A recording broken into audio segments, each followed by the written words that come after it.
যে রাকাতটি প্রথমে ছুটেছে সেই রাকাতটি আগে আদায় করবেন। তার মানে আপনার থেকে ছুটে গিয়েছে এশার প্রথম রাকাত। এশার প্রথম রাকাতের বৈশিষ্ট্য ছিল সূরা ফাতিহার সাথে আরেকটা সূরা মিলানো। তাহলে আপনি সালাম ফিরিয়ে দাঁড়িয়ে সূরা ফাতিহার সাথে আরেকটা সূরা পড়ে আপনি রুকু সেজদা করে বসবেন।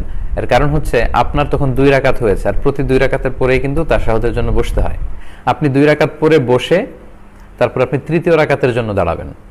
এখন আপনি এশার দ্বিতীয় রাকাতটা পড়বেন, কারণ আপনার প্রথম রাকাত পড়া হয়ে গিয়েছে, দ্বিতীয় রাকাত বাকি। দ্বিতীয় রাকাতের বৈশিষ্ট্য আমরা জানি যে সূরা ফাতিহার সাথে সূরা মেলাতে হয়। তো আপনি সূরা ফাতিহা এবং আরেকটি সূরা মিলিয়ে রুকু সেজদা করে আপনি চতুর্থ রাকাতের জন্য দাঁড়াবেন। তখন আপনার শুধু একটি রাকাত বাকি ছিল, সেটা হচ্ছে এশার তৃতীয় রাকাতটা। আর এশার তৃতীয় রাকাতের বৈশিষ্ট্য হচ্ছে শুধুমাত্র সূরা ফাতিহা পড়া।